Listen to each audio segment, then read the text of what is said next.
Olá, tudo bem? Meu nome é Luiz Guedes e eu quero lhe falar hoje sobre as características que tornam as empresas altamente inovadoras. Veja, não há uma lista completa, mesmo porque as empresas são diferentes, porque seus mercados são diferentes, a missão da companhia é diferente.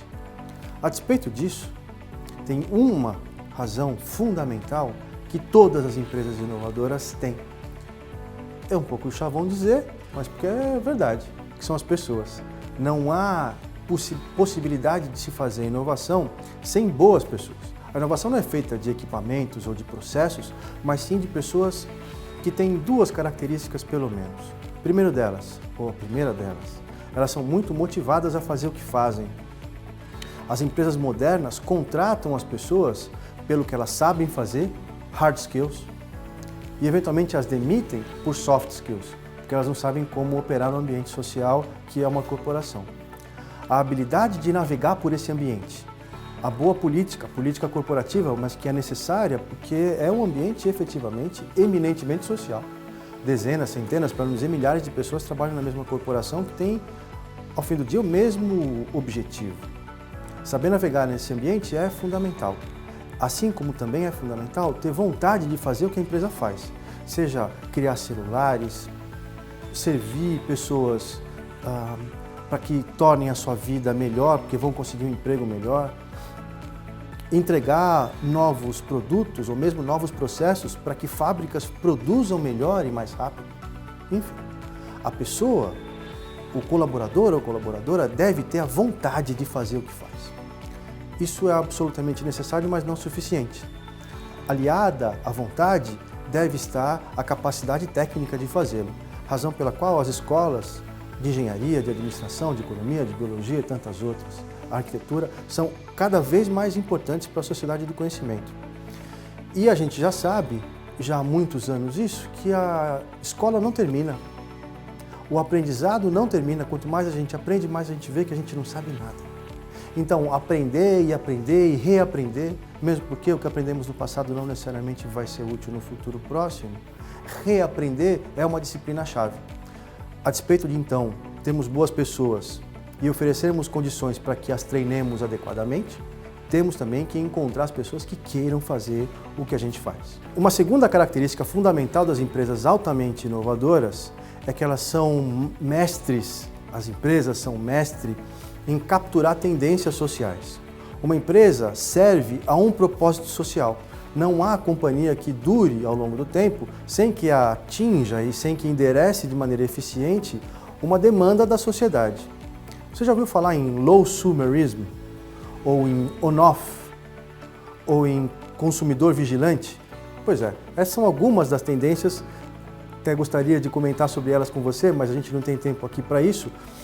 Algumas das tendências sociais que várias empresas capturam a essência e desenvolvem produtos e serviços que as atendam.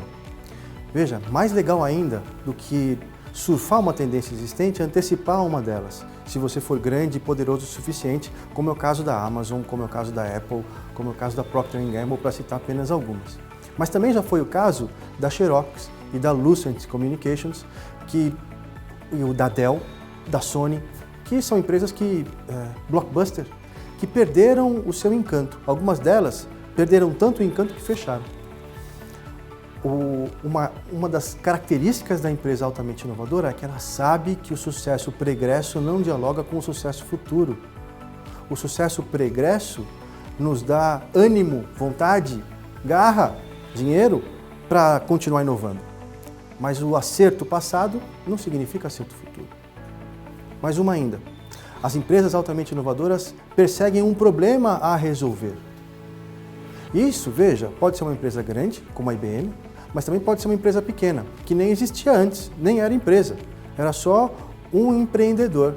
Dois casos emblemáticos que temos nesse momento, em 2016, quando gravamos o vídeo, é o Airbnb e o Uber.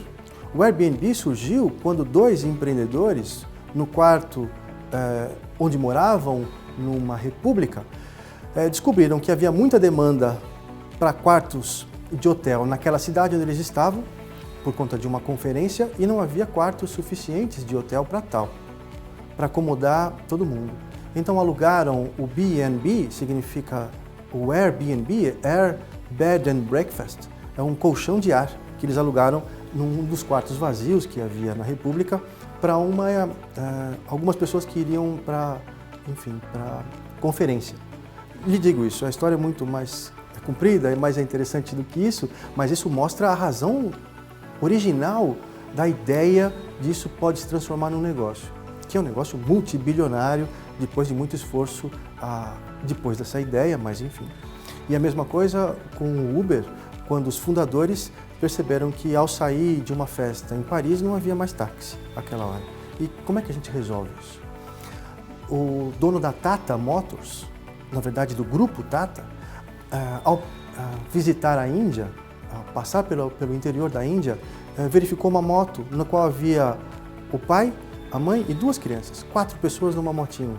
E ele pensou consigo, será que a gente não consegue entregar um produto que diminua o risco dessas pessoas e que ofereça um transporte também adequado e rápido? E esse foi a gênese do Tata Nano, que ainda não é um sucesso, mas eventualmente vai ser um sucesso comercial.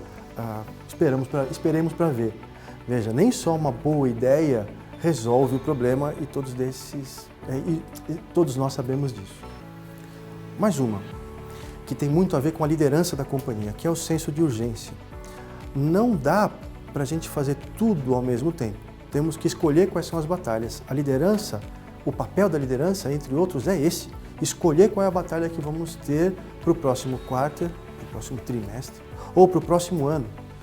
A batalha deve ser diminuição de custos operacionais, aumento de market share, aumento da lucratividade, atendimento de clientes que hoje são não clientes, enfim. A empresa estando alinhada ao redor de uma missão clara, mesmo que por curto espaço de tempo, a força da organização se torna muito maior. É como o raio laser, que se concentra num ponto só e produz os efeitos que produz. Um raio laser chega na Lua. A luz dispersa dessa lâmpada, da luminária aqui em cima, chega a poucos metros. Quanto mais concentrados forem os esforços, maior a chance de sucesso.